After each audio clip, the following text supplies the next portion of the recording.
Hello and welcome to the Inner Beauty Code. You guys, I am so excited for our guest today. Her name is Jane Kersel and she is a relationship therapist. She is Tatler's happiness guru, the psychology of selves and the energetics of relationship expert based on Jungian Shadow work. She's a psychodynamic embodied therapist and hypnotherapist that uses active imagination and dream work to create wholeness, not codependency. She also is a embodied meditation teacher. UK Vogue quoted, "Jane can still a racing mind in one session." Jane, thank you so much for being here today. Welcome to the Inner Beauty Code.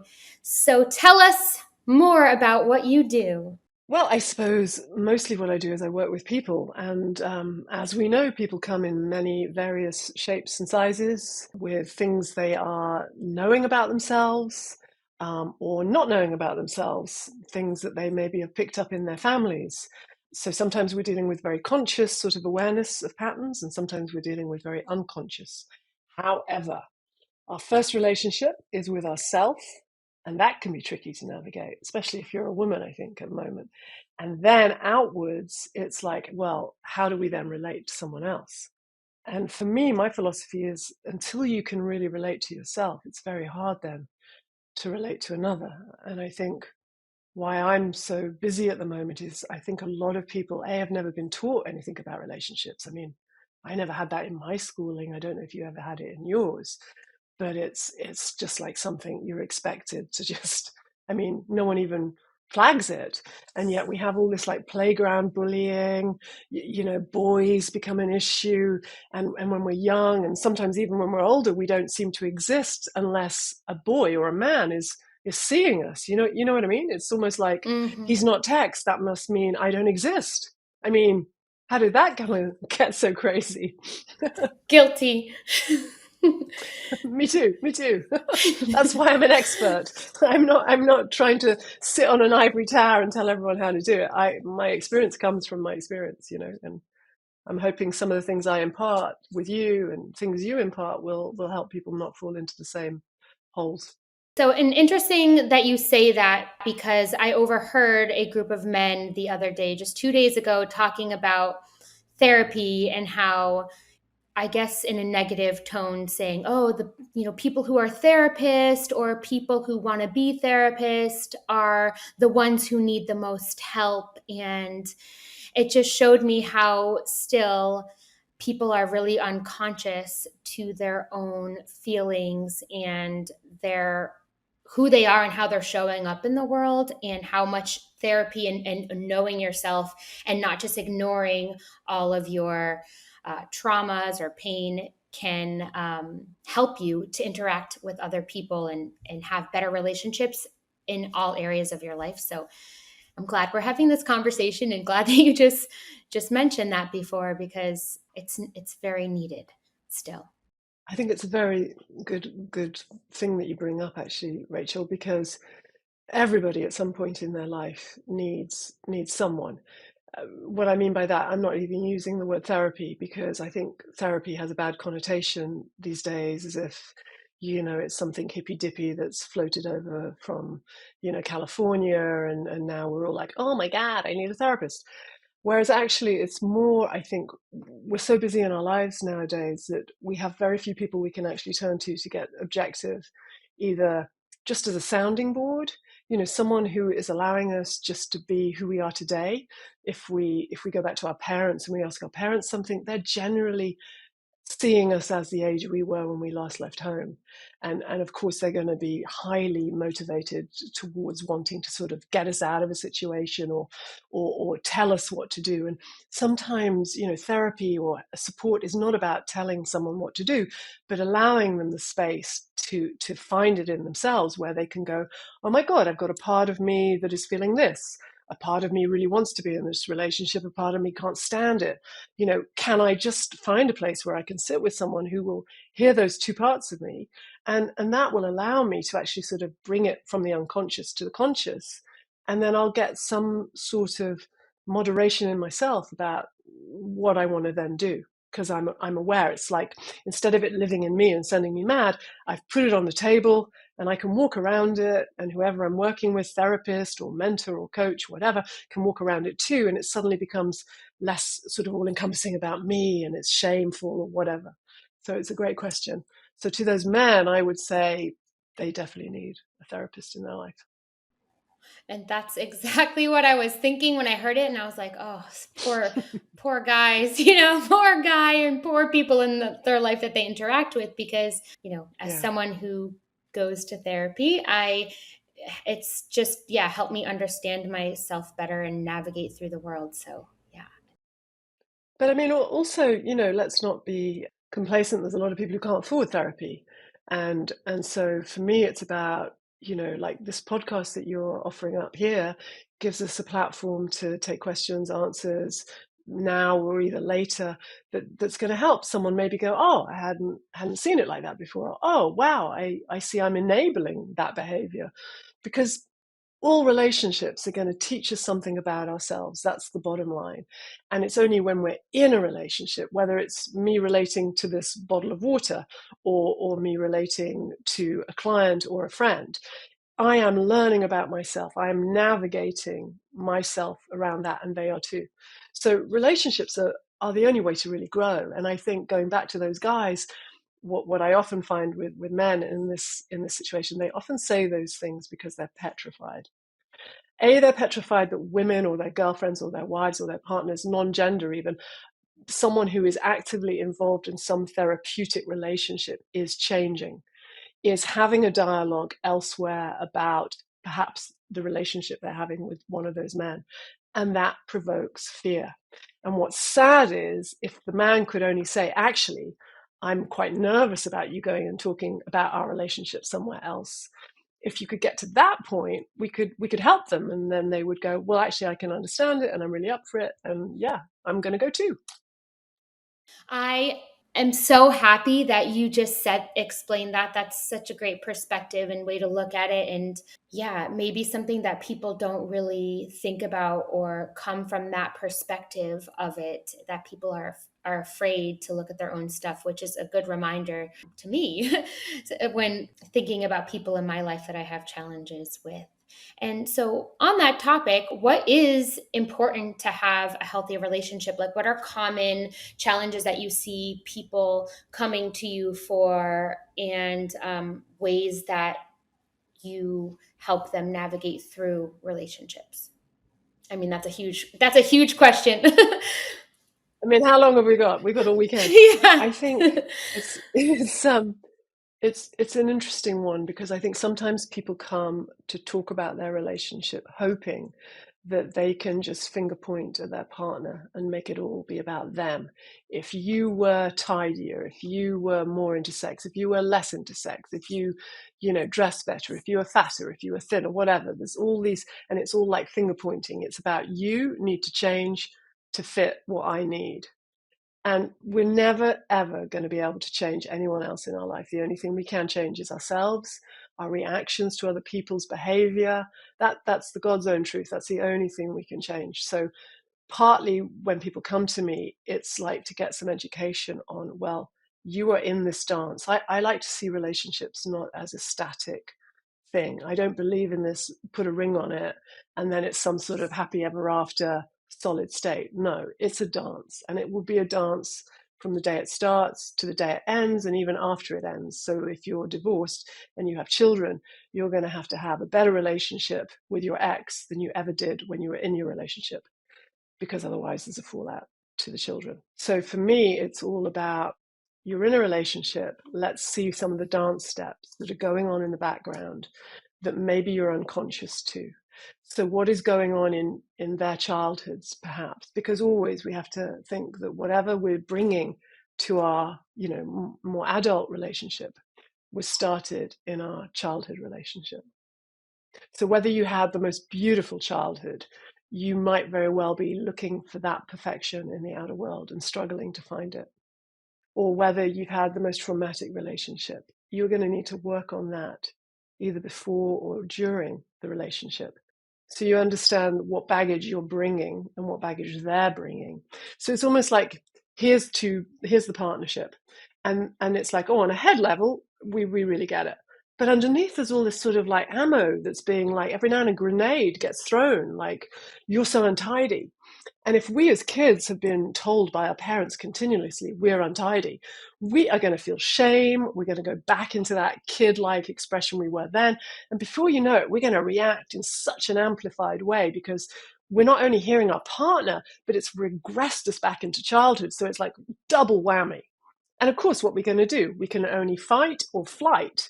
So we either go avoid, and literally our energy pushes someone away and we're unavailable, or we're going to fight back and go, yeah, well, let me tell you something about you.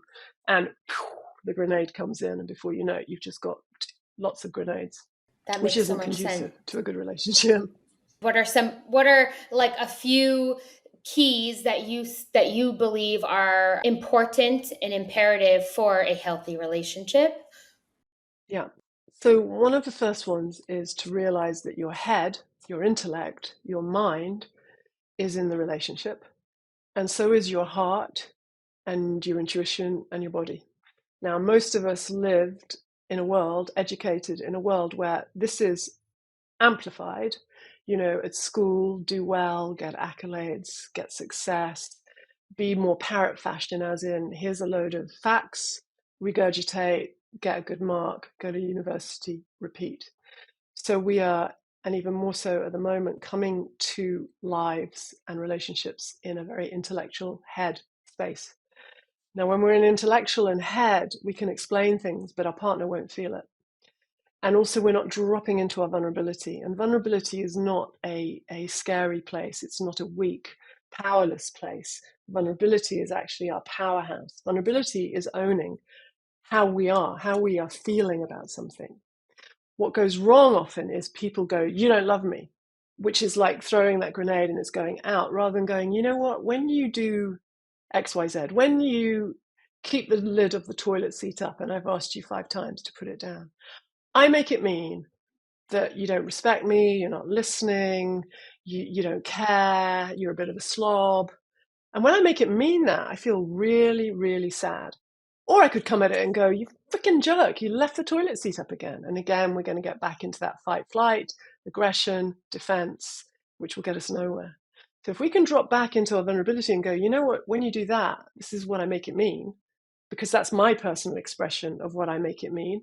And your partner leaving the toilet seat up might just think you're a control freak. But when he hears, oh, it's because actually I am triggering something in you that is not a great pattern, you can do business with that person, you know? Then you can have a laugh about it rather than it becoming, the point to break up about. I love that, and I I love learning that myself and being able to use that in relationships that I have with a lot of different people in my life, and it does change how you interact with Mm. somebody. And it's interesting. One of the questions that we do have, I was having a conversation with someone over the holidays about how a partner will dismiss their feelings, and their reaction is to, don't tell me how I should feel, and blah blah blah blah blah. So I think the more that people can get used to speaking this way to each other, it again, like you mentioned in the beginning, takes away that blaming and shaming and yelling at your partner for not like knowing exactly how to react to you or how to treat you. So super super helpful, and everybody, thought provoking for everyone listening to think about when you're communicating with a partner. Yeah, absolutely. It's a bit like, if you think about it, here we are in a loving relationship as adults over the age of 18, whatever. I'm talking about when we've got a bit more agency, when we've left home, where maybe we're making a bit of our own money. So we're not dependent on our parents, our original caregivers. There's this going on, head, heart, lovely, but then there's also the inner child in all of us.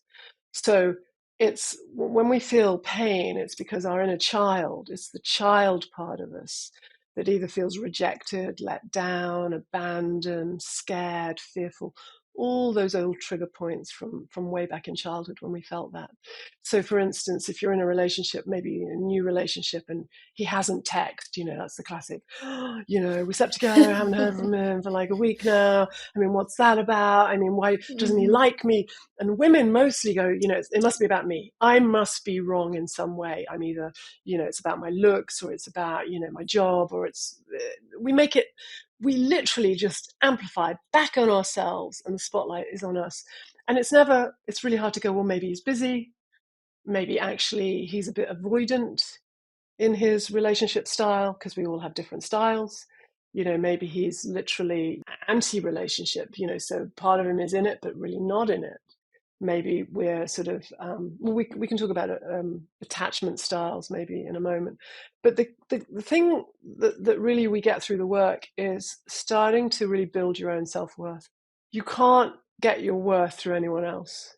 If you've got the most fabulous girlfriend or boyfriend, if you put your worth on them, it's massively crazy to do that, because at any point they could leave. And then where are you? You're on the floor and you can't get up.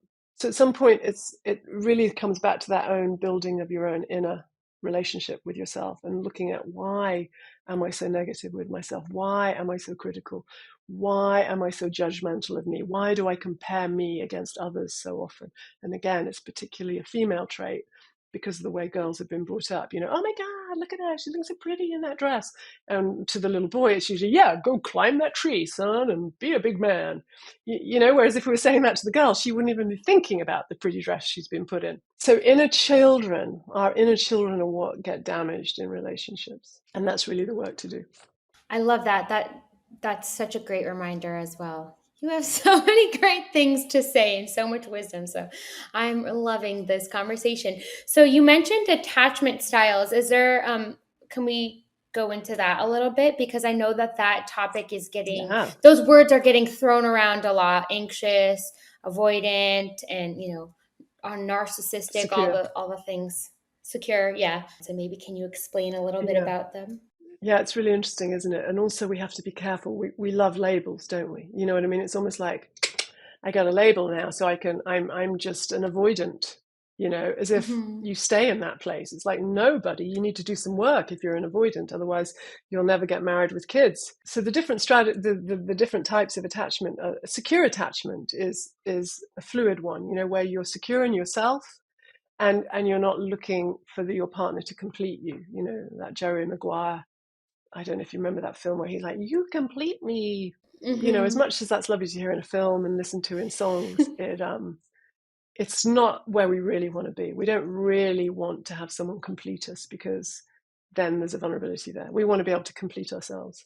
Avoidant attachment is where you'll be with someone who kind of wants to be in it but doesn't, who's maybe gaslighting you a bit, checks out for a while, finally comes back in.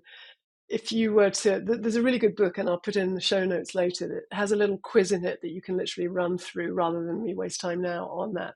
But you can literally check in with yourself: what is your attachment style, and what is your partner's attachment style?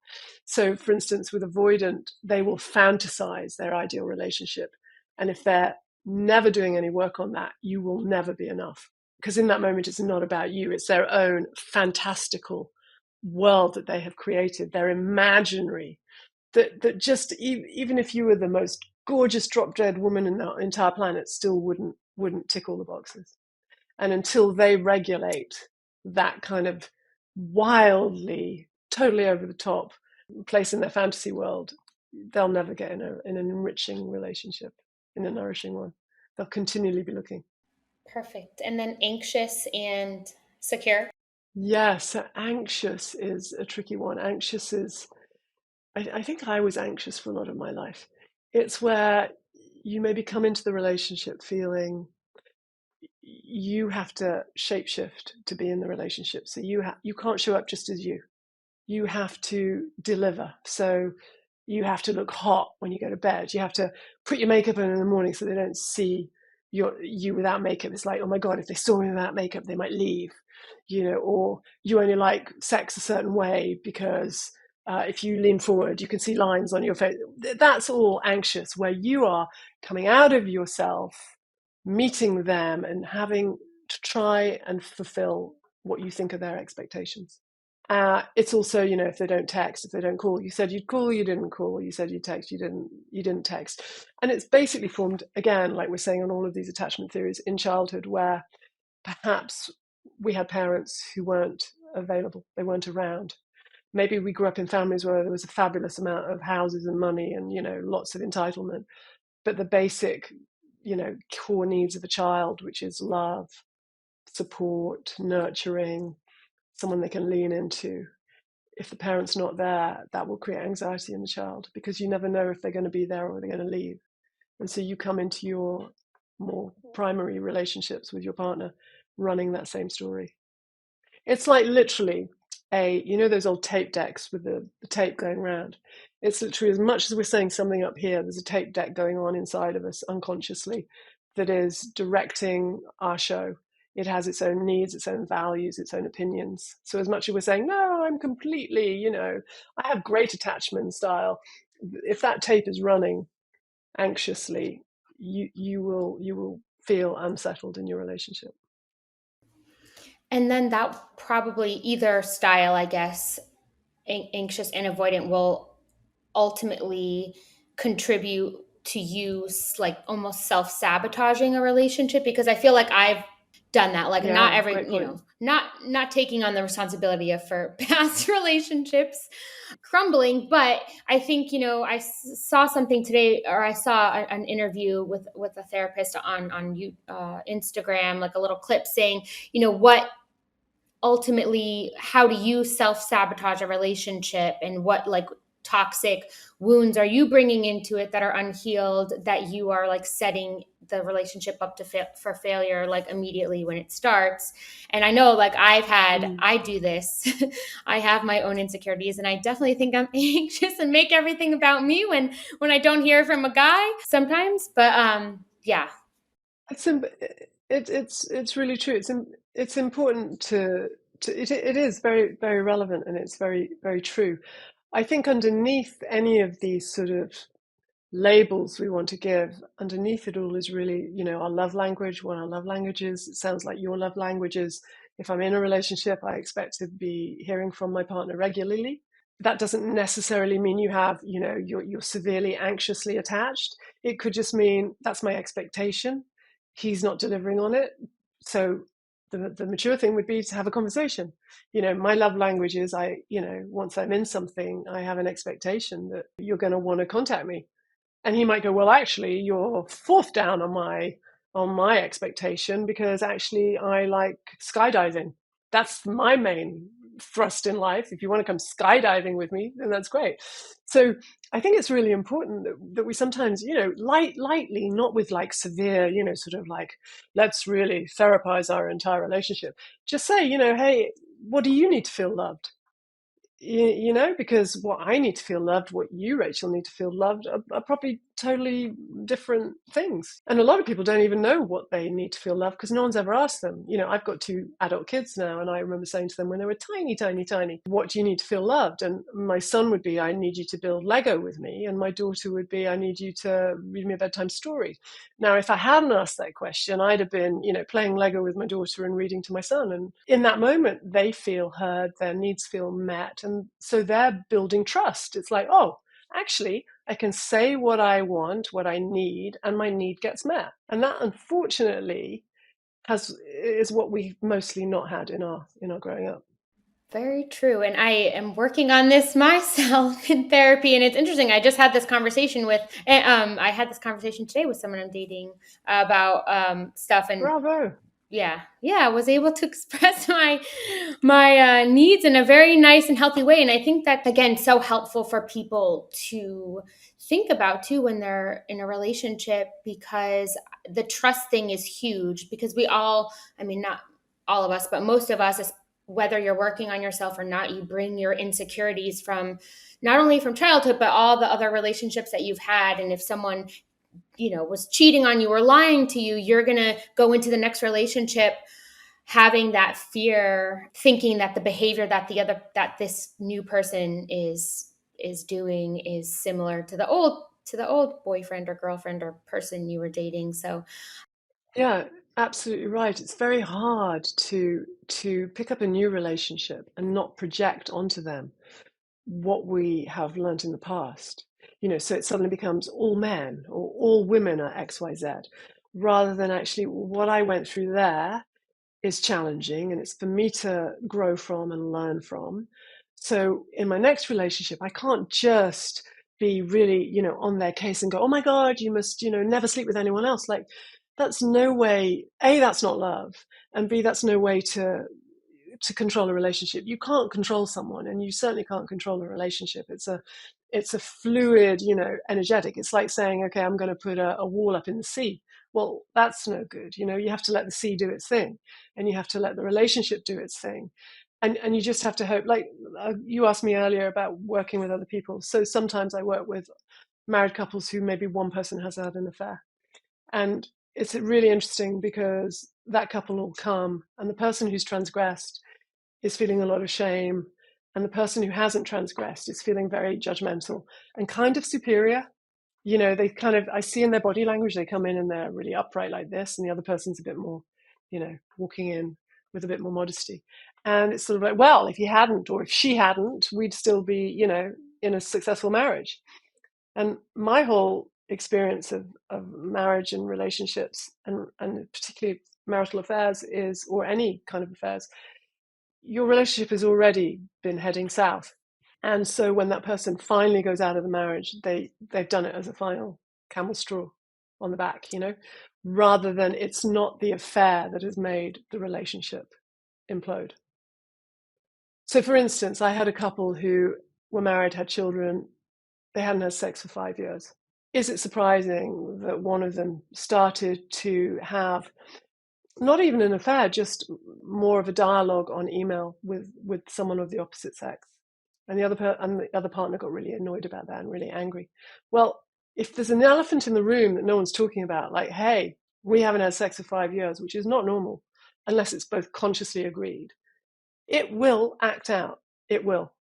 So I work with couples in particular in that instance on the parts of us that are monogamous and the parts that aren't monogamous, because we all have non-monogamous parts, even though people will say no, no, no, no.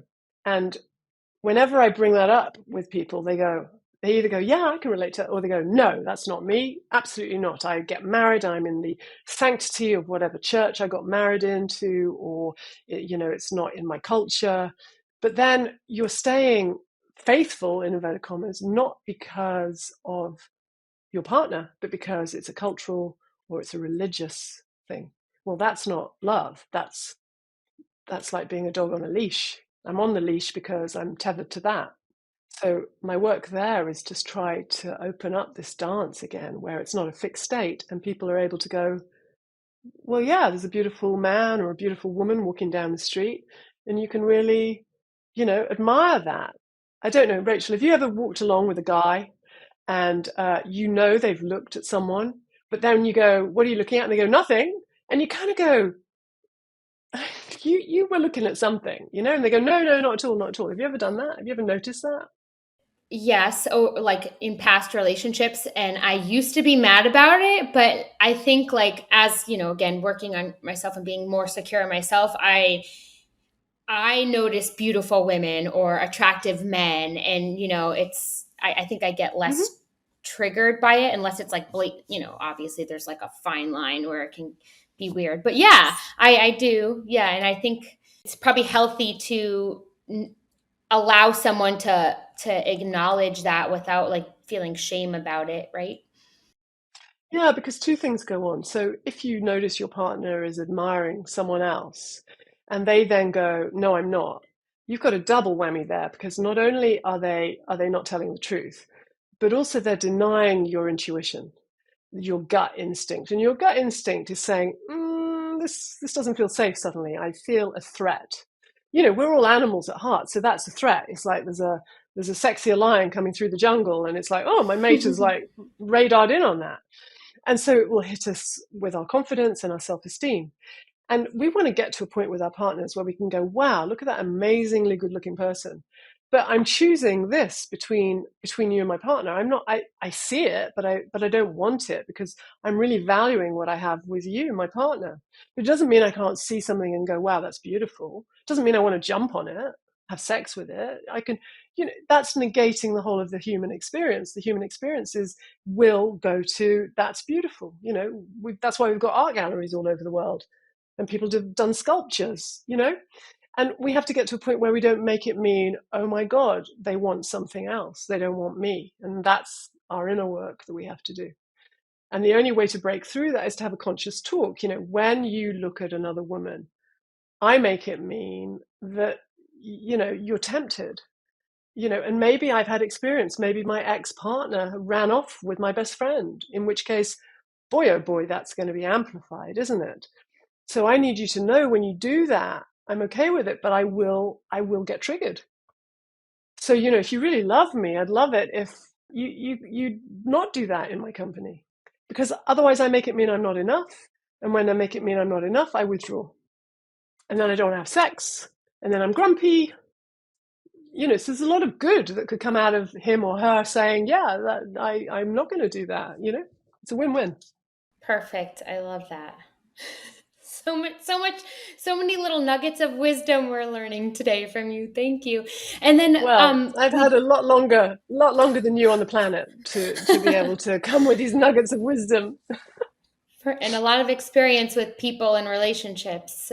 I know we have, before we get to the questions from our audience, I want to just touch on the topic of energetics. So I know that you work a lot with energetics, and maybe just that, I know that's a very in-depth conversation or topic that we could have on this, but maybe simplifying or just touching on how you can embody certain energetics even when you go to have these conversations with people, because I know, coming from a place of lack and scarcity versus coming from a place of like being in abundance, like you say, or Embodied. coming from a Yeah. place of being embodied, there's two different energies with that. Maybe you can give us a little explanation of what that could look like. Yeah, for sure. It is a complex subject, so I'll give a little flavor of it, but it's really something you need to work on with someone rather than just read in a book. So a lot of these self-help books out there are really helpful, like pragmatically, our brain gets it, our mind goes, oh yeah, I have avoidant, attachment or whatever. However, it's really about embodying, and it's almost like literally finding a different energetic inside of yourself. We aren't one solid mass. We aren't just our minds. We're not just our hearts. We're not just our bodies. We have many different flavors inside of us. I have an inner critic, you do, an inner judge, an inner patriarch, an inner couch potato, an inner achiever. Lots of these parts live in us. And how do we know? Well, often they get triggered. So we might judge someone. That's always a really good starting point to know when we're being triggered in our energetics. So if our partner is constantly late, that will trigger a part of us that has timekeeping as a really important, again, expression of a value system, a belief system. Their love language is don't be late. That's simplifying it. When we go into a little bit deeper the energetics, so I could move anywhere in the room and be in a different energetic. I could move over here and talk from my mind. I could move over here and be more in my body. I think your question is relating to different ways we can show up, say, for instance, as women. So within us all, we have connection to the archetypal energetics. You could look at any Greek gods, ancient Greece, the different types of the goddess. And I know quite a lot of women are interested in goddess sort of work. I was learning this with my teachers, gosh, 20 odd years ago. And I remember I was a bit skeptical. I was in California learning, and I was sitting in a really quiet restaurant, about to get my flight home, and I'm like, okay, I'm going to try their little test on and see if it works. And we've been working on Aphrodite energy. So if you want to do this, this is a little example, and maybe the people who are listening could try this at home as well. So imagine what Aphrodite means for you. What does Venus? That's another name for her. So she's embodied. She's in her body. She's not in her body for anyone else. She's not in it to win it. She's not in it so you are going to find me more attractive. She's the type of energetic that if you were to go shopping and you were to buy 5 melons, she would be, wow, oh, breathe it in, that melon. And she'd be really into the texture, the sensuousness. It's very Taurian. If you've got a lot of Taurus in your chart, you're going to really understand what I'm talking about. So she's all about sensuousness, tactile touch, intuition. She loves being massaged. If you were to go shopping and pick 5 melons in your head, it's like, okay, I need 5 melons, check. Okay, onto the whatever carrots. So she's really in her body and she's fluid. So when you're standing in her, when you find her, she's going to move from her hips, not her head, because she's deeply embodied in your body. She's not living in a mentalized place. So I once got a load of women on a women's retreat I did in Soho at lunchtime, walking around in Aphrodite energy from their hips. First of all, they noticed they walked really slowly. Secondly, they noticed how many looks they were getting, like cat calls. I mean, not as a good thing, but I meant as a sort of, wow, I came in and nothing happened, and now like I'm being noticed. Like, what's that about? And they just felt fabulous in themselves. Like they felt juicy, they felt whole, they felt empowered, autonomous. And if you practice doing that, it can become more and more of your primary self. And that will increase your confidence, your self-esteem, and even would attract someone at a different vibration. So going back to my story, I'm sitting there, I'm reading a book, I'm in the restaurant, I'm channeling a bit of Aphrodite. So I'm feeling, ooh, that feels kind of nice moving through my body. I'm still looking at my book. There's no one in the restaurant, no one I can see. Suddenly the waiter comes up with a cocktail. I'm like, no, I didn't order that. I don't drink. And he goes, no, it's from the guy at the bar. And I'm like, what? And I like have to crane to look around the corner, and there's this guy at the bar. He's like raising a glass to me, and I'm like, holy shit! Like, shut her down, you know. So I know she's live. I know she's live, and I work with women, and when they bring that part of them out, they go, wow, I've never met her before. Like, who is this creature inside of me, you know? And then you imagine having sex when you're in that energy. You're going to take it. You're not even going to think, has the guy come, or has your partner come. Again, non-gender. I'm talking, because my relationship state is with men. But on all energetics of relationship, if you rock up in that energy, you're going to take what you want. Now, how many women do that? And I don't mean take aggressively. I don't mean take in a you lose because I win. I mean, own up and go, yeah, I really want to orgasm. Yeah, I really want to. Yeah, I'm not finished yet. Sometimes they don't even orgasm because the guy just does his thing, and they're left to go, well, that was great. Not.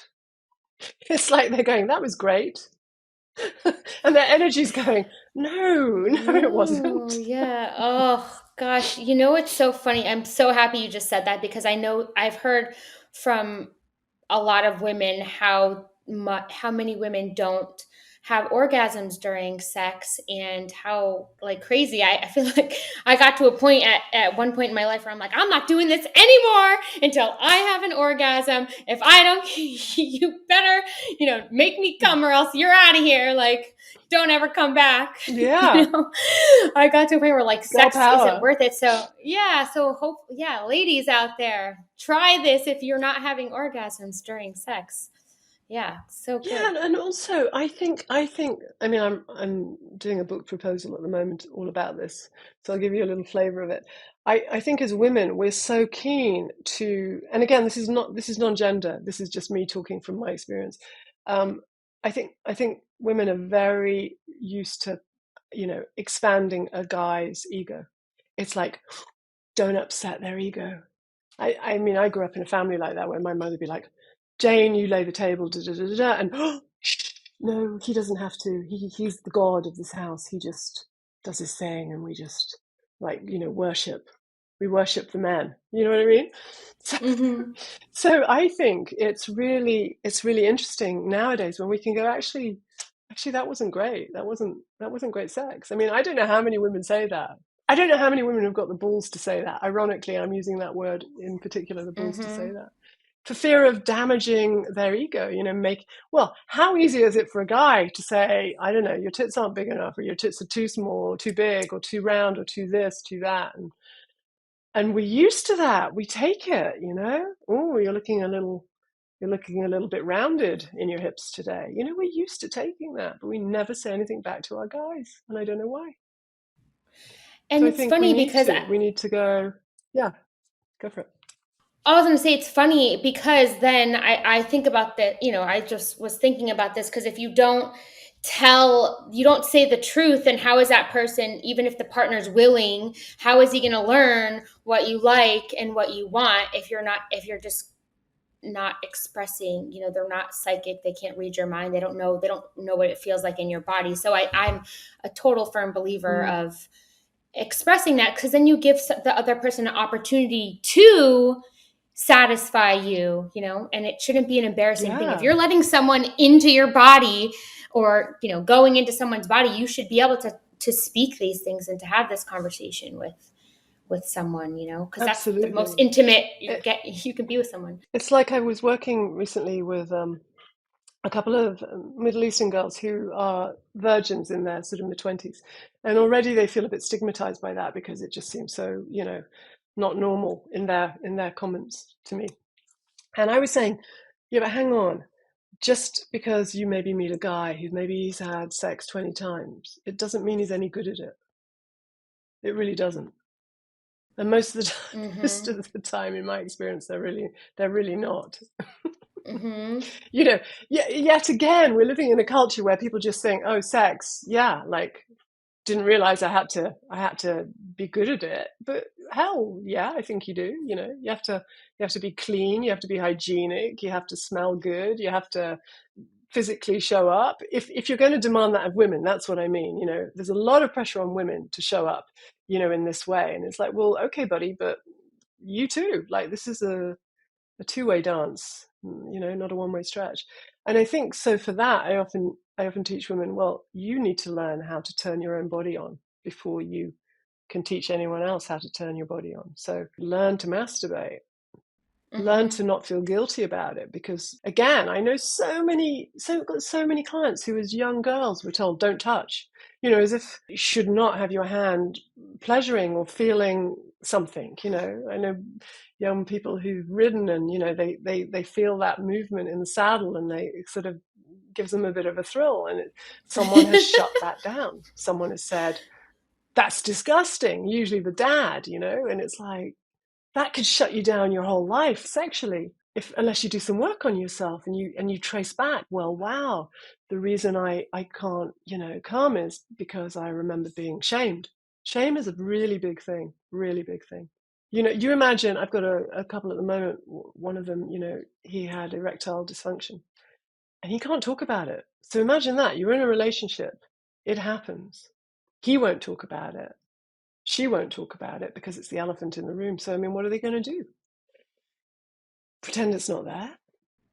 So, it's really Interesting. And important that you clear. Yeah, go for it. just a quick question on that. We don't have to stay on it too long, but with erectile dysfunction, is that commonly a physical thing or is it mental or a combination of both, do you find?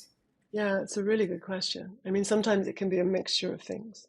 So sometimes it could be to do with his relationship with his mother, maybe if it's been very close. I don't mean that in a sexual way at all. I just mean as in an energetic. It can also be a shutting down of his sexual beingness. So when children reach a certain age of adolescence and maturing, if you're shut down at that point, made to feel like a mummy's boy, or made to feel like a daddy's girl, you can feel it's not okay to show up in the world as you get older as a sexual being, So that in particular can have mental issues. I know I've worked with some men who aren't comfortable in having sex. They think it's, debase, not something that is normal because at some point in their childhood, or maybe boys who weren't ever given any help learning about sex, and so they turned to porn, and they saw a lot of Mm. porn online, and so for them they have an expectation, totally unrealistic, of what sex is, and how they then perform, and they can feel less than I think that's a lot going on in our culture at the moment, where there's a lot of men out there, young men suffering, who, as much as the women are getting empowered and starting to say, I really want it like this, maybe they say it in a way that's quite aggressive and quite sort of, because we're not used to being allowed to say it. I think we're going to have a few years of us going, yeah, well, I want it really good. Do you know what I mean? And I think over a few years of us being able to say it, it will be less loud, and so it will be less scary for men to hear. Do you know what I mean? It's like, it's a bit confrontational at the moment. I think with all of these Yeah. subjects, we have to check in who in us is saying it and why. Are we saying it because we love this person and we want it to, improve, or are we saying it to sort of like stick the knife in and be a bit mean, like Yes, like a that's classic important. one. Yeah. This is a classic story. Like, the guy, you slept with the guy, and he goes limp, and he goes, it's never happened to me before. I mean, just to hear that language, it's never happened to me before. So he's taking no ownership. And in that moment, he has just thrown a sack of shit at you. It's never happened to me before. Hmm. As in, it's your problem. It's not even my problem, because it's never happened to me before. And a lot of women I've worked with would just swallow that down and not respond. When you get met by that comment, it's never happened to me before, you have to not swallow it and take it in, because that's what affects us. We hear it, but more importantly, our nervous system takes it in. And it's like being slapped. There's a kickback, and it punches and it hurts. It's never happened to me before. And you have to go, well, yeah, I hear that. I mean, that's never happened to me either. So maybe you need to go, talk to someone about why that's happened to you. So it's sort of like it comes over Yeah. to you and you go, yeah, but here you go. I'm giving it back to you because it's your problem, It's not not my mine. fault. Yeah. Yeah. Yeah. It's Yeah. it's But if we're funny. not conscious, we make it mean it's us. Yeah. No, I can relate because I dated someone who like was very sexually attracted to me, but I would notice like when we have sex, he would kind of like go soft. And I don't know if I know that he watched porn, and I think that messed with him a lot, like his expectation, because I remember having a conversation with him too. And I was like, okay, like what kind of porn do you like to watch out of curiosity? And he showed me, and I'm just like, this is not real. Like, I hope you know that this woman does not really enjoy having 7 men on her at the same time, like this, we were looking through different porn. I'm like, this is not, she's faking, and he's like, really, you think she has, like, I'm like, yes. And any woman who's doing that, like, obviously there's some things going on, within her that she would be doing this, like, whatever traumas she probably experienced prior to this, that she would be doing this, because that, I can promise you, that does not feel good, whatever's happening here for that person. And anyways, so he was like, really, like, you know didn't realize that it was fake. I'm like, oh my goodness, this is what is happening here with you. Yeah. I mean, you have to, with sex, you have to think about, why am I doing this? Am I doing it just to get off? Am I doing it because I love this person? Am I doing it because we're consensually, exploring? So, like, porn has to be consensual. It has to be, yeah, I'll explore it with you, or actually, no, it's not for me. And Hmm. then the question is, why are you interested in it? What does it do for you? But do it again in a soft, empowered way, rather than, I mean, what the fuck does it do for you? I mean, why would you do that? Because if you do it in the wrong tonation, you're going to make them feel shame, and then Hmm. they're not gonna respond. They're gonna just run for the hills. Yeah. Well, on that note, would you like to segue, or is there anything more that we want to touch on before the questions? Just because I want to be mindful of since we have some questions I wanted to get Um, to, and I know I can talk to you all I, day and ask you a million things. I totally agree. I feel like we're just chatting, and having a lovely time here. Hmm. I think the only thing I would Hmm. like to say, what I've noticed working with young women, is there is a lot of pressure for women at the moment about anal sex. And I really want to put it out on social media, because I don't think anyone is putting it out loud enough about the rectal Hmm. incontinence that creates for women. As in, you won't be able to stop yourself going for a poo, because the muscles will become so lax. I'm sorry to be that extreme and, literal with it, but I think it really needs pointing out. your guy, if they're asking you to do that, or whoever is asking you to do that, is putting massive risk on you. I mean, if you want to turn it around on them and go, you be first, be my guest, see how it is for you, they then will get a big sharp shock as to what they're asking you to do. And if you're with a person who wants that and only that, I would suggest you leave. Yeah, Yeah. I've had someone that I was seeing that I wanted to do that, not, you know, not too long ago. And yeah, it was it was an interesting conversation because I was like, I have enough trouble having things come out of there. I don't want to be pushing anything back up in there, you Yeah. know? Oh my gosh, this is a TMI episode, but um, but I anyways, love no, it, that's honey. such an important, yeah. But I just think Keeping I it think we real have here, to, yeah, we have to really feel these are our bodies. We know what we like or what we don't like, and no. And if our relationship is hinged on something that minimal as whether I will have anal sex or not, and please don't make that into a soundbite because it'll sound like it's all about me. But if our relationship hinges on that, then I don't want to be in that relationship. I want a better, bigger, wider, broader relationship. and this might be an ignorant question, but if a man is with a woman and asking for anal sex, is there some, I mean, is it just because the hole like is tighter? Is it because in certain cultures it would be still considered to be a virgin if you do only have anal sex? Is it there's some kind of like bisexual underlying unconscious thing there that what is your opinion I on think that? I think it could be a mixture of all of that. It can also be that the guy just feels really turned on by being more base, you know. I think you have to be careful it's not a power thing with a guy where it's sort of Mm-hmm. subjugating. It can be an energy if it's not consensual or not completely consensual. It can be an energetic of they are debasing you. You know what I mean? It's suddenly you're like meat rather than Mm-hmm. you're a wholesome, gorgeous, beautiful woman, you know? And also it's sometimes because it's forbidden. You know, it's like anything that is in shadow, which is like forbidden. Anything we're not talking about becomes like, oh my God, that's so like woo, nuance to do.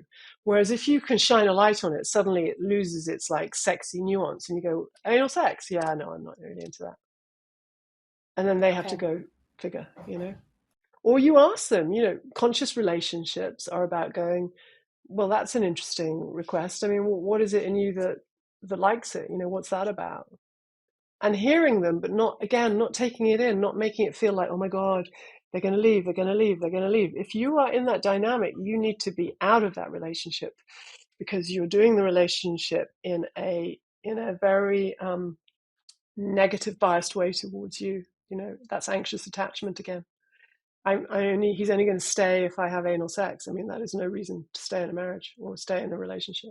If they really love you and they're saying, you know, and you know it's going to give you rectal incontinence, they should love you more than to want to put that pain on you, surely. Yeah, that makes sense. And such an important thing to touch on because I think that's also like a taboo and very embarrassing topic for both men and women. If men want it, like not to shame them, but also with women to, I think there are a lot of women, again, who may not be comfortable in their bodies or comfortable saying what they want sexually or saying no. Because I know even when I was younger, again, maybe it was anxious attachment, whatever, I would be more prone, or maybe if I wasn't really comfortable with something, I would have not spoken up about it and said no. So I think Yeah, it's healthy to just put it out there for whoever needs to hear it. Yeah. beautiful. Now, everyone that wrote in some questions for Jane, thank you so much, you guys. I'm so excited that she will be able to answer these questions. So, do you want to just get right into it, Jane? I know we have them, Yeah, we've grouped let's the do it. questions in different stages of relationship. So, early dating, dating in general. The first question we have is, how do you get a guy to want to be in a relationship? Haha. Exactly. That's the million dollar question, isn't it? Well, first of all, I think you have to read The Power of Attachment, which is not my book, but a really good book on attaching, and I will put it in our notes.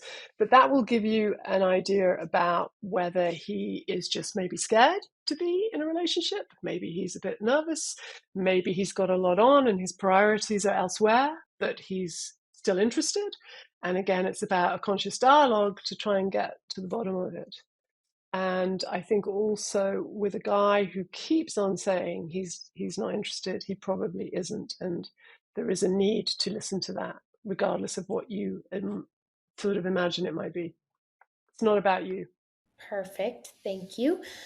Let's see. So, the cab light theory, and for anyone who is not familiar with what this means, I think it was like on Sex in the City a long time ago. But basically, that you could be like, again, the most amazing woman in the world and find a guy and he's just not ready to commit or not ready to settle down and be what you want. And you kind of, it's like timing is everything. So when a guy's ready and the woman who's there and available to them will be the one, quote unquote, the one, or the one that he ends up marrying. So what's your view on that?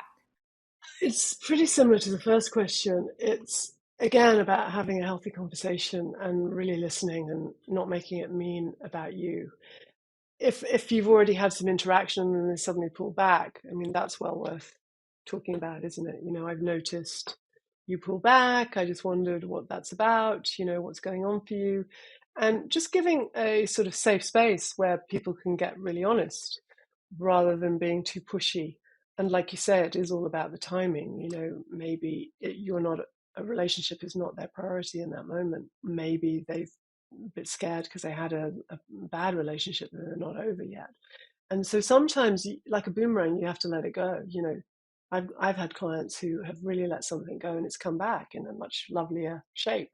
Like, if you're really invested in it, let it go and trust. If it's meant to be, it'll come back, or not if it's not meant to be. Now, this next question I think is very interesting with, the way society is going with dating apps and with Instagram and all the social media platforms. But the question is, how does social media influence relationships? And does it matter if a man follows other women and likes their photos? Mm. Is that like Yeah. a So red first flag of to be all, careful of? again, it's about finding out why they do it. If maybe they're a personal fitness person and so they do it to get clients, I don't know. Or maybe they're a photographer and so their line of business is looking at good looking women and form and all that.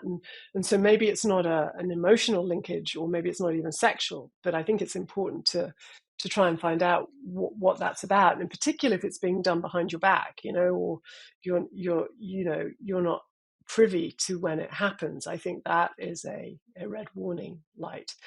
I think with social media, the challenge is everything is all about the physical, isn't it? I mean, you don't get any idea about what the person's like, how they talk, what their personality is in a great depth. So you're meeting at a very superficial, lightweight kind of dance in a way. And so don't expect it to suddenly go deeper, or don't expect it to be long lasting. Maybe it is just a light, superficial thing where you just fancied them and they fancied you. I mean, it's interesting that the question was posed about guys looking at women. Well, I mean, why aren't we asking that same question the opposite way around? Like, how does the guy cope when the woman is looking at all these hot guys on social media? I mean, I'd love it to get to a point where we're having to have that discussion. That would show me that we're balancing out the imbalances in our society a lot more. Yeah, But makes if you're with a sense. guy and he looks at hot women, or you're with a guy and you look at hot men, and you can both go, "Wow, look, I saw this person today, they're hot," but you're not needing to do any more than that, or you're just saying they're beautiful, fine. I mean, some people like to have more than your other partner in a relationship, so long as it's consensual, that's fine. Yeah, and I think the assumption that just because a person's following hot girls or liking their photos does not necessarily mean that there's more beyond just the visual like appreciation of what's being posted, because that also poses another scenario of like objectification. And like you said, how many times have you heard like, oh, I met this, I hear it a lot from guys, like how, the edited photos that women have. And I did research on this in school for one of my papers, but just how the image of beauty that's presented in the content that's curated is not even real. So when people go to meet someone in person from a dating app or from an Instagram photo, often there's like a discrepancy in what is being sold online and what's you're meeting in person. So I guess, yeah, I think there's a lot there, and maybe just looking at the picture doesn't necessarily, and liking it doesn't necessarily mean that they're having a relationship with these people that are online. And I think that's why I think people get jealous. I don't know. That's just from talking to Yeah. other women about it. Yeah, and if it's happening a lot, or if you're feeling them disconnected in your relationship, and yet they're connecting with good-looking people on Instagram or whatever, that is a problem because there's something missing in your relationship. So the question is, what is missing between us that has you go there? So it's almost like it's not an affair, but it's got a similar energetic. You're looking outside of your marriage or your partnership, and you're seeing something in those other images that is attracting you. And it may not even be the person you're looking at. It might be their lifestyle. It could be that they're on holiday all the time. And so there's a part of you that is being denied, that is in shadow, as we call it, where you are not living that life. And so you see it on an image, and you go, wow, I want that. I want that life. And like you say, Rachel, so truly, it's not real. And we have to keep reminding ourselves, honestly, if we all showed up as we really are on social media, I don't think people would engage, because the Mhm. gloss will have gone, the whole magic will have gone.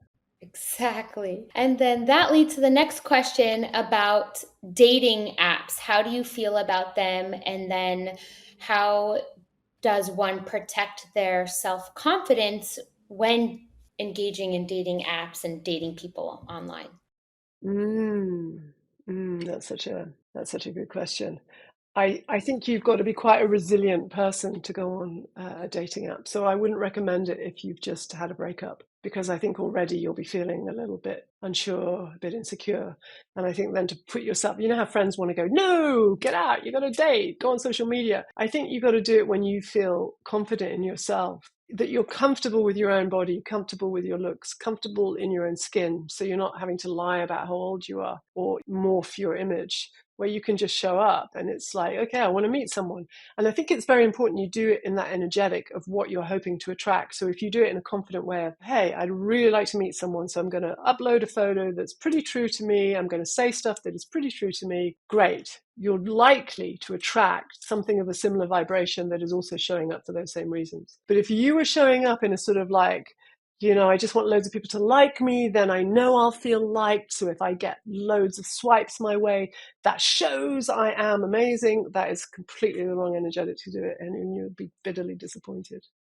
Wow. And that goes for everything too, because I was having this conversation with a guy recently about how the need for validation from women, and if you're on social media and you're getting, lots of hot girls like liking you, how it can be a like it can distort your self-worth almost, if you're relying on that and you're showing up in the way like, I'm going to go online so that I can be hotter than I used to be. It'll validate me as like desirable person. Yeah, I think that the intention and energetic behind it is really useful way of thinking it so I think about it. I So think thank you. I think it's I think on that, just on the energetic as well, it's sort of like when you show up, it's again about being comfortable in your own skin.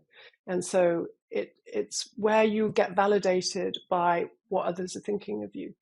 And I think that's a dangerous place to be, because looks don't last. That freshness, that beauty you might have in your 20s isn't going to be there in your 50s. And if you have connected with a partner and it's all about looks, don't be surprised if it breaks up 30 years down the line, where you've lost your looks and maybe they are all about that more superficial side. And that's not a judgment. It's just the way some people roll. Some people will roll just on the aesthetic of what something looks like. And then when you are older, they won't like that. And you see that a lot in men, when they go for their 20-year-old PAs, where they've married young, they've met this princess, they're a king, they feel really great, they build a successful life together, they have children. Suddenly, I've had clients like this, they feel an outsider because there's a kid or two kids or three kids. And so the man then gets lonely and feels bored, and this wife has sort of become from a princess to a queen. She's like the monarch in her own home. She's got her own autonomy. She gave birth. I mean, geez, that is a massive statement of self-power for women. I think we really need to claim that back. And so this guy, the husband, is feeling rejected, abandoned. He almost abandons himself. He starts to pull back from the family. And then his eyes turn to a 25-year-old PA or whatever. I'm clicheing till the cows come home.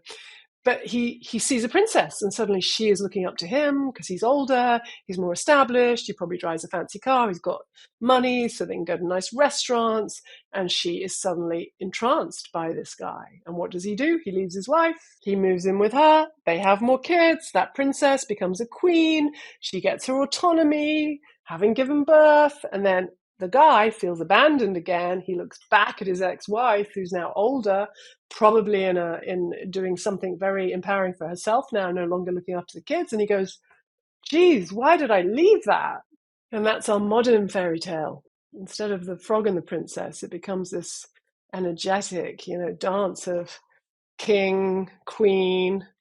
He leaves, meets the princess, she becomes a queen again. Yeah, that's such a important topic to touch on because most of my friends are married too, and just looking at the dynamics of the different relationships that basically all my friends are married, all my age friends, and just seeing, yeah, how that can be very tricky, which is also important for people to think about. So hopefully men and women who are listening to this consider the consequences, or maybe the grass isn't greener on the other side of the fence. Okay, the next question. There is such a gray area in dating these days. How do you say what you want in a relationship without scaring the guy away? Which, I think we've kind of touched on this throughout the whole conversation. Mm-hmm. I think so. I think we have. Again, it comes back to you need to learn to say it from you, what you need, what you feel, how you want a relationship to be, rather than finger pointing where you're not enough. I'm putting it on you and I'm creating shame in you. So again, it's that phrase of what I would love is this, what I dream of is this, what I need in our relationship is this.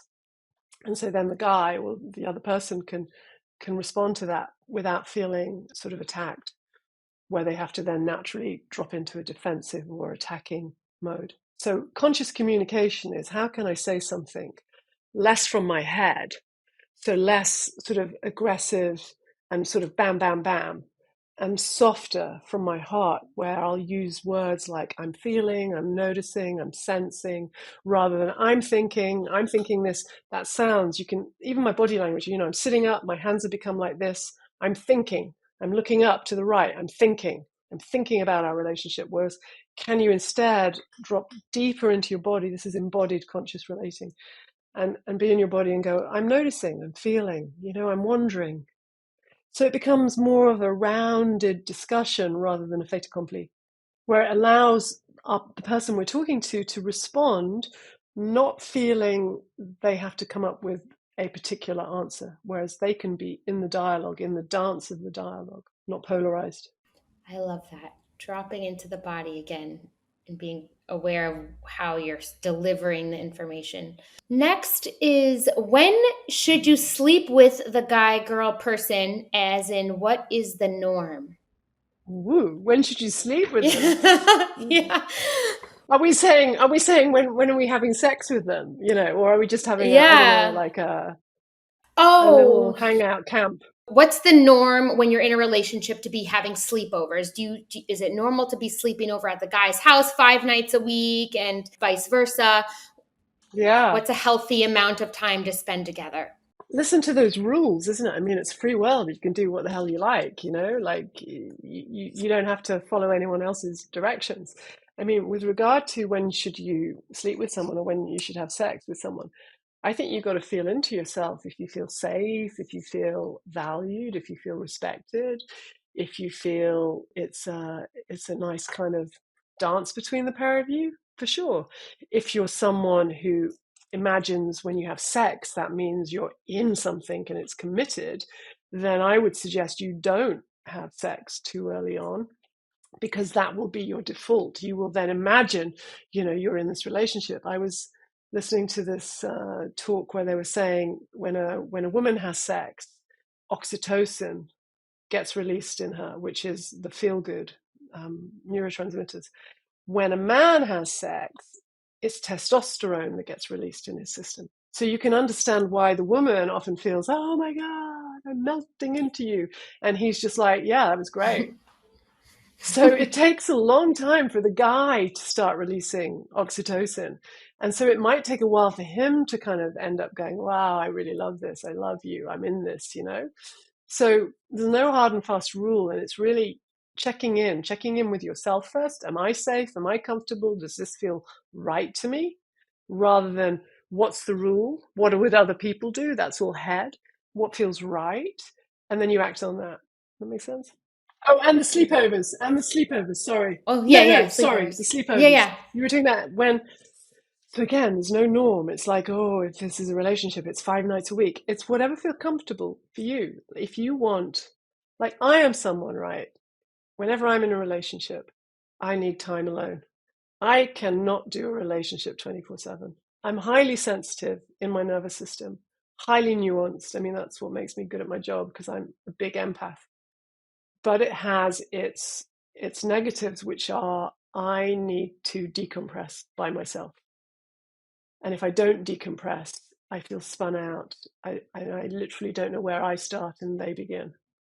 And that is a style of attachment where you're almost morphing into the other person, where you could almost feel what they want before you know for yourself what you want. So be really mindful of that. If you are someone who's highly sensitive, and that's the whole thing in itself, if you are highly sensitive, own it. I am a highly sensitive person. So I can't sleep over here every night of the week. So I'm not going to. I'm going to sleep over here one night and maybe you come to me. And again, I'm saying it in a way where we still have linkage. I haven't said I'm not coming here because it's trashy and my toothbrush isn't here and I hate your toothpaste and I hate your roommate or whatever it is. You're saying, these are my needs. This is what I want. This is what works for me. There's no ego to it. I show up as a better person when I've had a night's sleep by myself, and it's okay to claim that and say it. Perfect. Lastly, in this category, what should I look for in my partner? What are healthy ways to choose a partner? What qualities? Or I guess that also depends on the person. I think what I've learned over my years is always relationships are about us attracting our opposites, because it's the opposite attraction that is fulfilling something in us that we don't have. So you'll never get two narcissists in the same relationship. You'll never get, or you won't get without friction, two highly achieving people. There'll always be friction. So usually in a relationship like that, you'll have a high achiever and then someone who enables it, someone who is the support system, who does all the stuff in the background. And so their disowned sort of self, disowned part of themselves will be the high achiever. And the high achiever's disowned, not expressed part will be the one who stays home, the one who's quieter, the one who enables. And so any dance of polarities, which is what we're talking about here, the polarity of relationships, the dance of relationships, is where we want to feel we are more coming towards the midpoint. The Buddhists call it the middle path. And we're able to be at our extremes at times, but we're able to come back and take on a bit of each other's different aspects. So, for instance, if you're married with someone who's a complete couch potato and you're really like at the weekend, it's like go, go, go, never want to sit still, it's my time, I need it, I need to see my friends, then it's about negotiation. It's about you needing to find the part of you that could be the couch potato, that could watch a whole box set on Netflix, where that partner will feel met there. And equally, there's a negotiation. Yeah, once I've done that, I'm for sure coming out with you and we're going to rock it, stay out all night, whatever it is that you need. So it's that mutual dance. It's like that yin yang, or that continuity symbol, the eternal dance. That eight on its side. And that seems like a healthy way of looking at it because, you're never going to find like this perfect match that's like, but I guess if you guys are able to flow together and I guess compromise, right? And meet each other in the middle, Hmm. that sounds like the healthiest way. Good. You, Jane. um, no, What's you, you're Jane? so good that you know what you're talking about, ladies. Sounds Yeah, good but you're to me. asking great questions. You're asking great questions. You make me feel very comfortable. I'd be shit if this had to be sort Oh, of like professionally done. I'd be like, can't say anything. no, So yeah, that's kudos to your good. interviewing skills. Kudos, kudos. Ah, good. Thank you. Okay, so now when you are in a relationship, how do you get your partner to understand your love language when you're different? Again, I think Mm. you communicated before about just telling them. Yeah. Tell them in a nice way, though. Don't tell them as a dictate. Here's my 20-page checklist of what I need. It has to be a conversation, a dialogue. This is what I love. This is what I need. This is what I love about you. This is what I'm less keen on. The whole thing is that dance, and it again is embodied in you first, out to them, rather than aggressive, dictatorial, conditional. I like that. And I think I was going to say, if someone doesn't know their love language, possibly you might not even know what you need Mm. to feel loved. And I had with previous partners to actually be like, oh, do you know what your love language is? I know what mine are. Here, take this test right now. And like my ex like literally sat there on the phone with me and I made him do the test, and I know that mine are like quality time and words of affirmation. Found his too were quality time, so that was helpful. So hey, if you guys don't know or you want to see what your partners are, you can maybe have them take the love language test too. Do you know what I love about that? That's really beautiful, Rachel. And what I love about that is how we're all teaching each other, like no one's got it, no one's sorted, no one has it all. And we're all clumsy on this path that we're on of life, and we fuck up. We all do, inevitably. And it's not about being perfect. And you're never, ever going to be sorted. You never are.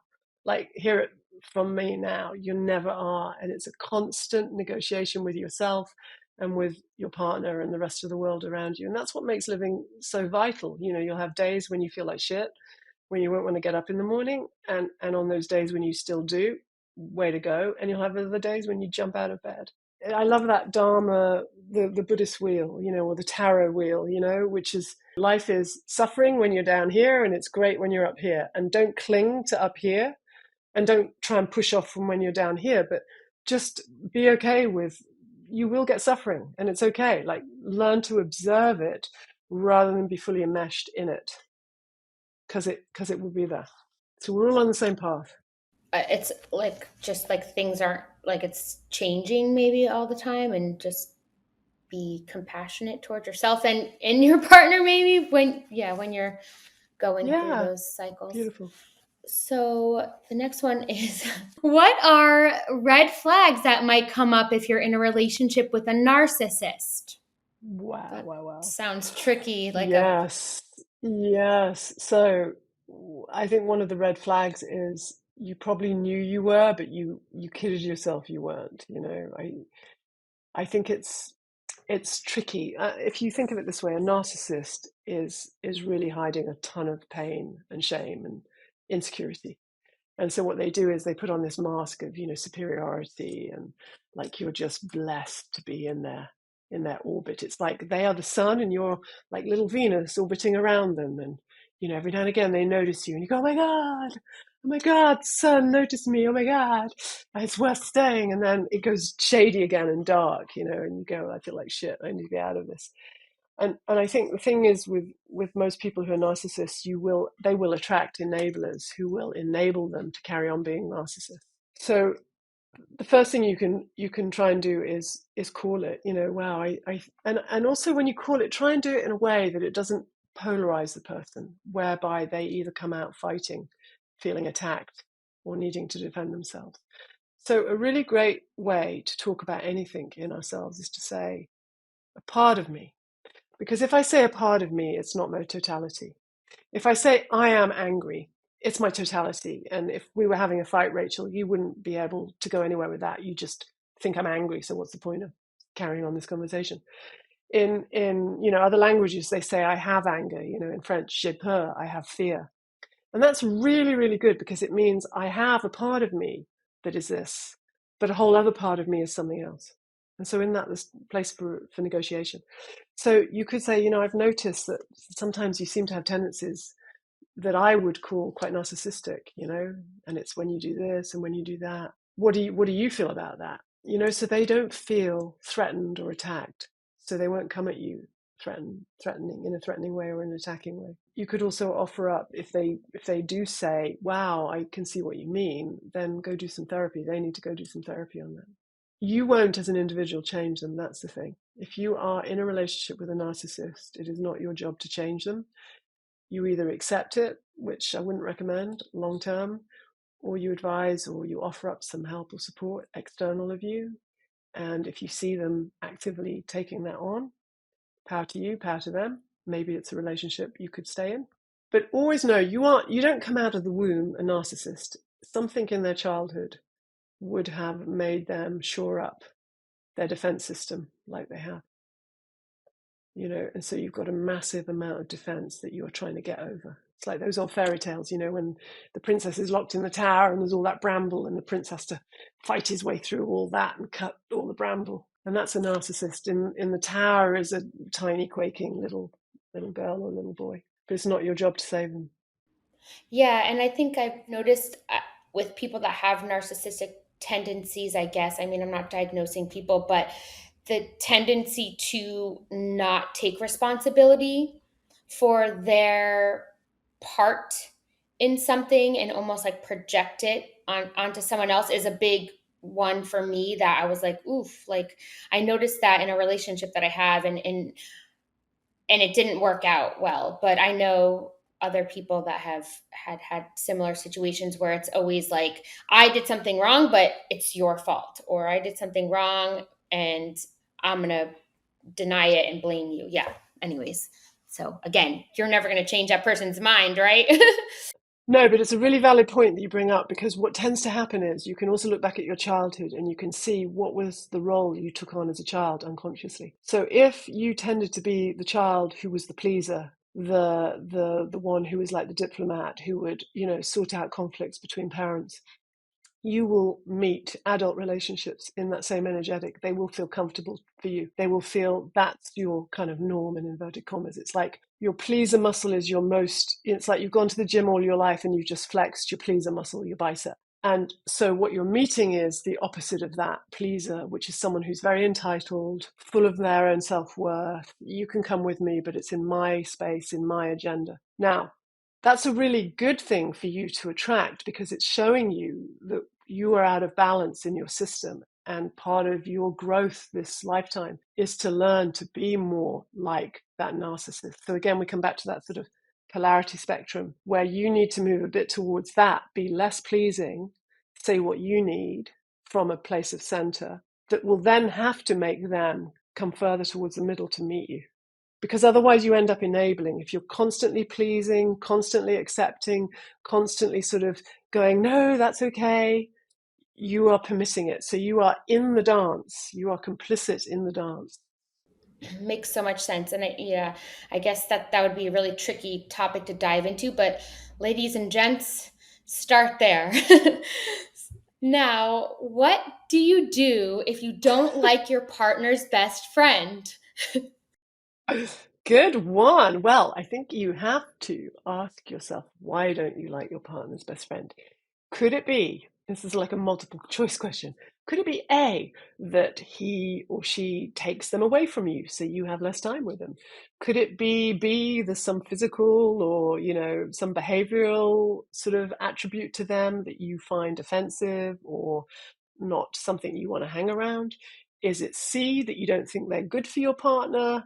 I'm giving you a flavor of there could be many reasons as to why you don't like their best friend. One other could be you feel they don't like you. So what are you doing there? You are feeling you are being sort of like judged. So instead of looking at that, you're instead going, well, hell, I'll judge back as well. I'll do that too.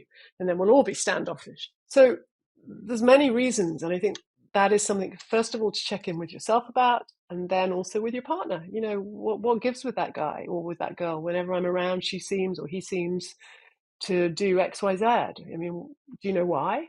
And there'll always be the right answer. You know what I mean? There'll always be something underneath it.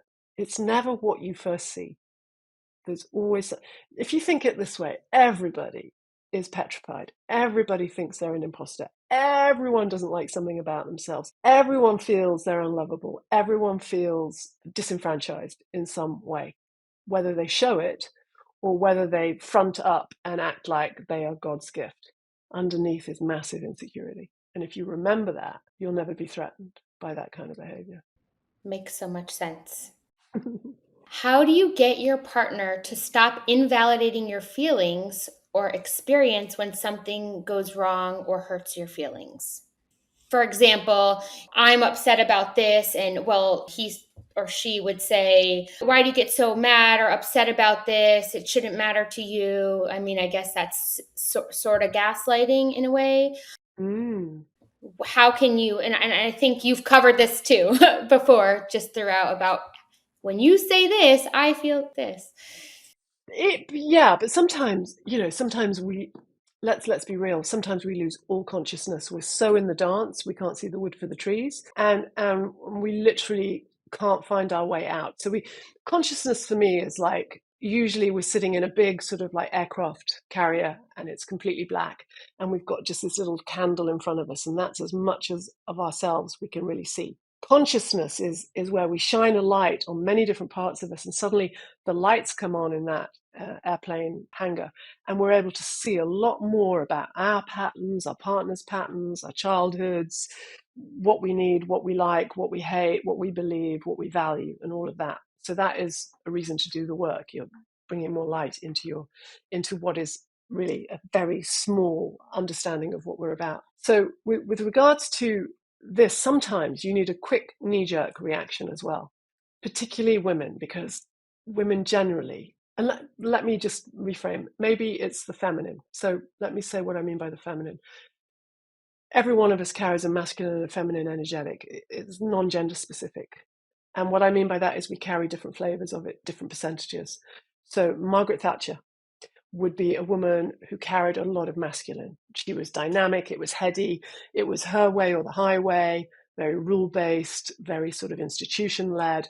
There wasn't much soft, collaborative, touchy-feely, which is the yin. The yin is I'm feeling, I'm intuiting, I'm sensing, I'm embodied. It's less thinking, it's more present, it's more now, today. The yang is more dynamic tomorrow, where we're going in a week's time, it's vertical. So the reason I'm saying that is in sometimes it's just enough to say, who I am is highly sensitive. And so you need to meet me here. I'm not going to climb up into head and be all intellectual. I can't even explain why I feel like I feel. I just feel it. And we need the world to start to get to a point where that is as validated as I think. That lovely Rousseau, you know, I think, therefore I am, should become I feel, therefore I am.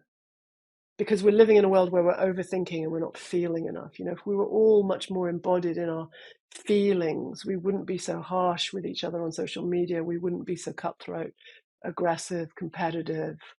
We wouldn't have the wars we've got going on. Everyone would be much more collaborative, you know, seeking something higher for all, not just for one.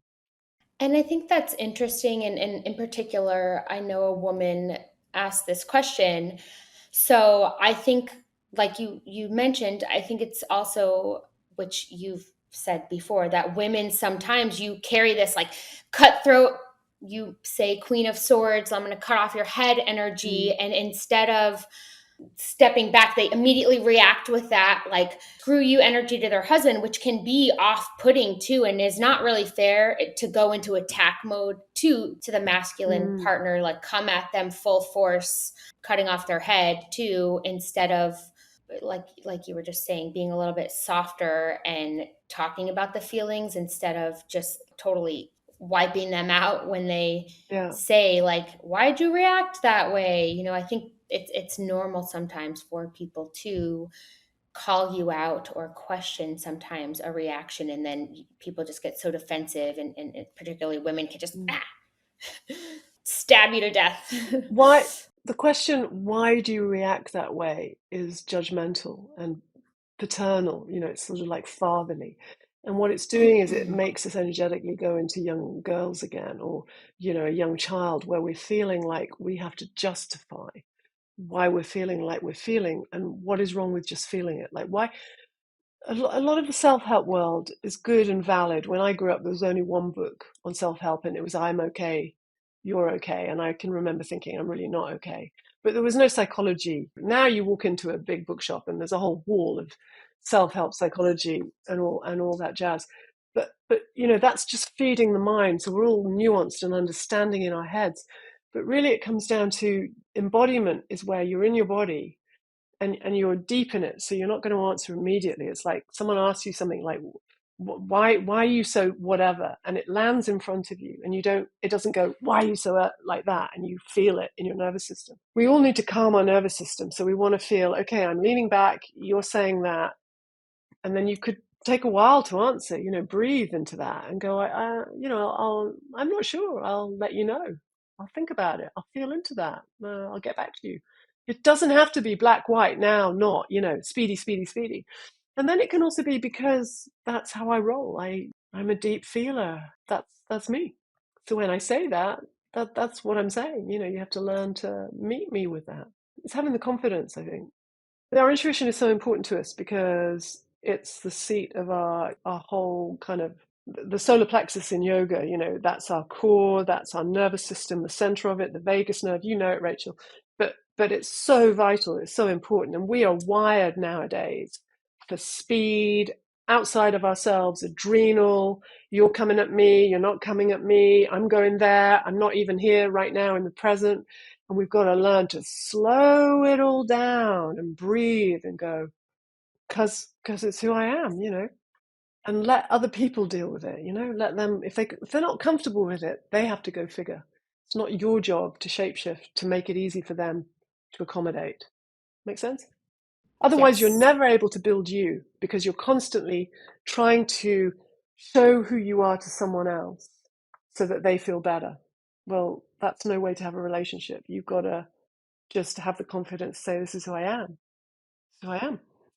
perfect. So we're gonna do two questions kind of in one. So why is it so hard to move on when someone hurts you so badly, and then how do you deal with them moving on and being happy with someone else?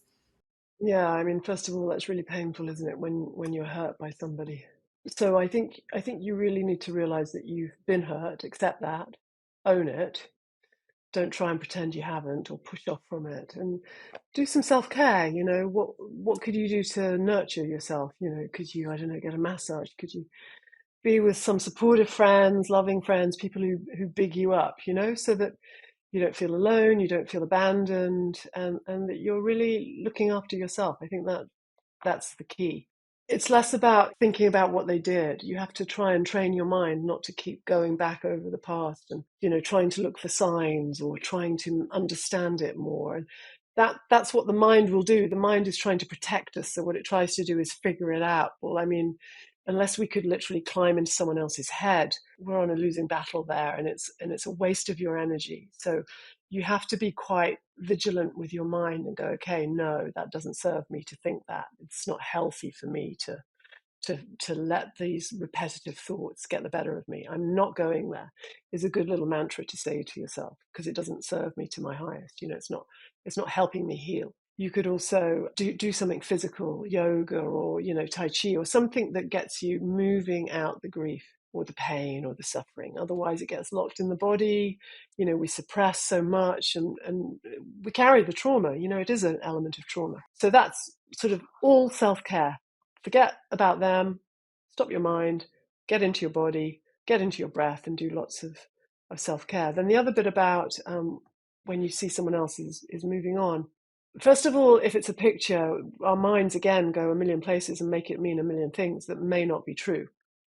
So just because we might see our ex sort of dating or in a smile in that one shot, it doesn't mean they're necessarily happy. And equally, it doesn't necessarily mean they've processed the breakup. Their coping mechanism, I know this with a lot of clients, especially male clients, would be to date a lot of people. That's their coping mechanism. So instead of doing any self-care, they just throw themselves out there and they hope, well, if I throw myself at enough women, one of them's going to stick and someone's going to like me and someone's going to love me. Well, that will only last so far.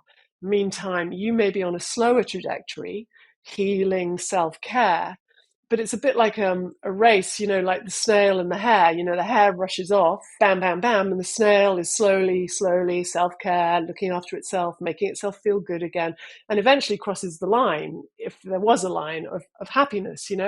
Finally there's resolution. And I think you've really got to separate from that and go, look, that is my path, that is their path, and take it less personally, which I know is really hard, but I always try and approach life as we're here to learn something, and stuff happens, like we're on that stage and yeah, maybe it doesn't work out, but actually maybe something better is coming. We don't know yet. We got to trust to something, I think. I mean, the happiest people in life are the ones who are trusting. The unhappiest people in life are the ones who don't trust, don't believe in anything other than pragmatic, solid, what it does on the tin. But people who have some sort of spiritual connection, I don't have a God per se, I don't have a religion, because that's all man-made structures that I think have sort of morphed what the truth is of it all, which is just a connection to that cosmic universal field where you feel supported when you lie on the floor. You know what I mean? It's like you really feel you can let yourself lean into the floor, the earth, and it has you. So one thing I often teach young people, especially when they have a lot of different breakups, it's sort of a bit more nuanced when they're maybe in their early 20s, is whenever you find yourself crying about a partner or regretting or really suffering, every time you really cry, you've got to give X amount of money to a charity. And you decide ahead of time what that charity is going to be, so that after all those tears, they will have been worth it, because you'll see it in the bank of some charity. So there's a big plus in your suffering, which I think is really helpful. I've never heard that, so that's a really interesting way to look at it. Good advice. I give it to my daughter's friends. Oh, yeah. So I know that we've been here forever, so I appreciate your time and thank you so much. So I'm going to try to wrap this up for you, but I have three more questions that I think are very interesting and would be very helpful to hear. So in your opinion, what's the secret to a successful long-term partnerships? We touched on a lot today, so I know you answered a lot that could pertain to this. I think the secret is conscious communication. Conscious as in I'm awake to what is driving me, to what is going on in me, and I'm offering up this space for you to be awake to all of that as well, and we talk openly in that space, and we come to some kind of agreement. And there's heart in that, and there's also head in that. So the heart is there going, I have a desire, and the head is in there implementing maybe action, like we need to go on a date night if we've got 5 kids under the age of 12. Yeah, I think that's the main one. Yeah, and that makes the most sense. Yeah. How do you reignite sexual chemistry in long-term relationships? Yes, it's interesting, isn't it? Sex is probably one of the biggest issues that I meet in my couples work, where again, it's where if we're not comfortable in our bodies owning what we like, we don't say it maybe. I worked with a woman recently who her husband has premature ejaculation. She's never come in her life, and she's 20 years into her marriage. And I was like, wow, how are you doing? How are you hanging in there? It's a big deal.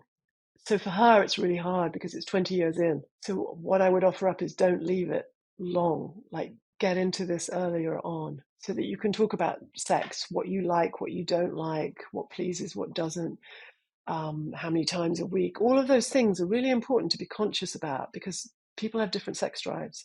And so sometimes women heading, after they've had children, come into really strong mother energy. And mother energy is fabulous. It's really caring, it's really nurturing, but she doesn't have sex. She's not sexy. Mother energy is not sexual at all. So that's where you need to do the work if you're a young mother and go, okay, I'm gonna leave mother at home. I'm going to leave her out of my bedroom tonight, and I am going to put on some sexy underwear that makes me, not him. I never put on sexy underwear for anyone else but me, you know. I'm going to make me feel like I'm not just a mother. A part of me is a mother, but there's another part that's me before I had children. And she's sexy and she's vital and she knows what she likes. And do you see what I mean? So you separate out from these things. And I think being talking about it, you know, not just repressing it, and being honest to say, you know, I've lost my sex drive, you know, being honest to say we need to find new tools, we need to find new things, we need to bring new things into the bedroom, not necessarily new people, but I don't know, dress up, whatever.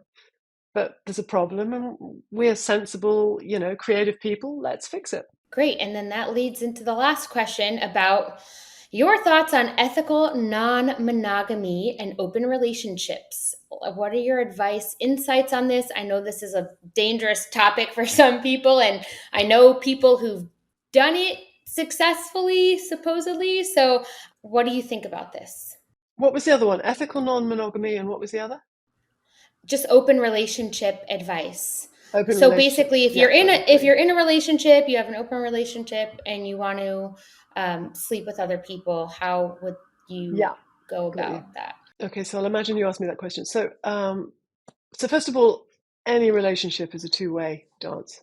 So you are both fully entitled equally to your own needs and the needs within your relationship. That's really important. No one has the upper hand. That's really key. So first of all, it starts with a dialogue of really understanding what ethical, non-monogamous or open relationship new partners means for the person who's saying it and you listening to it. So you're all on the same page because, you know, an open, again, you know, I've seen instances where the man is really interested in the woman having another partner, another woman, but he's really not okay with her having another man in the room.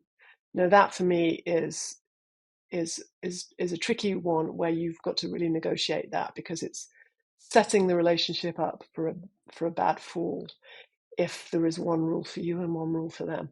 So it has to be really honest, open, with a lot of trust about what you want, how you want it, what you won't accept, maybe what a safe word is, maybe what it means about meeting someone else. What are the boundaries here? What do we do with feelings? It's one thing to have sex with someone else, but what happens when we start to get feelings for that other person? And if you can talk about it ahead of time, that's the best thing to do. And if you're really not comfortable with it, really, really say that, you know. And maybe you might need to go to a therapist together to do some couples work to really work out those reasons. You know, you might have maybe your mother and father were swingers or something. You got bad experience, you know, as a child. But also, it's important you don't make it mean it's about you. I'm not enough. Men don't like other men to sleep with their woman usually because they feel inadequate, but they don't seem to understand or respect that equally the woman could feel the same.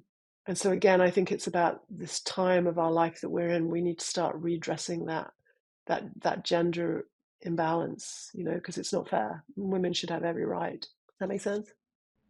Yes, great advice. So boundaries, saying what you want, defining if you were to have an open relationship, what is okay and what's not okay, and both people have to have equal opportunity and yeah, be in agreement on what it is that is going to fly and what's not going to fly. Yeah, and to check in and to have a safe word, you know, to check in and go, okay, we've been doing it a month now. How are you? This is how I am. Is it working? Is it not? I'm noticing, I'm feeling you're getting feelings for that person. And for them to be really honest in that. And if they're not honest, you have to trust your intuition and maybe say, okay, we have to stop this now. My experience of working with people in all different types of styles of relationship, it rarely works out well bringing someone else into your relationship. For either one of you will start to have feelings. Yeah. Okay. That makes sense. Well, Jane, that is it. I'm wrapping it up. I cannot thank you enough for taking the time today. This is going to be so helpful for anyone who listens. Your advice and your wisdom is super valuable to me, and I know everyone else will feel the same way when they listen to this. If someone wants to get in touch with you, are you taking on new clients, or if they want to find out more information about you, where can they look on social media and online? So if they just type in Jane underscore FCMA, that's just Fellow of the Complementary Medical Association, is what I was trying to say. You find me on there. You can DM me on that, or jane@janekersel.com. You'll find out more. Perfect. So on Instagram, Jane underscore FCMA. And then on your website that you just mentioned, we'll put everything in the show notes. Jane, thank you so much. I'm so happy to have you and loved this conversation. Thanks so much for having me, and thanks for being such a great asker of the questions. You make me feel very comfortable, and it's a lovely dance we have going on between us. I really enjoy that sort of sisterhood. It's really lovely, really beautiful. I'm really touched in my heart. So thank you for the space. Good. Thank you so much. And everyone, I would love to hear what you guys have to say about this conversation. So DM with all of your thoughts.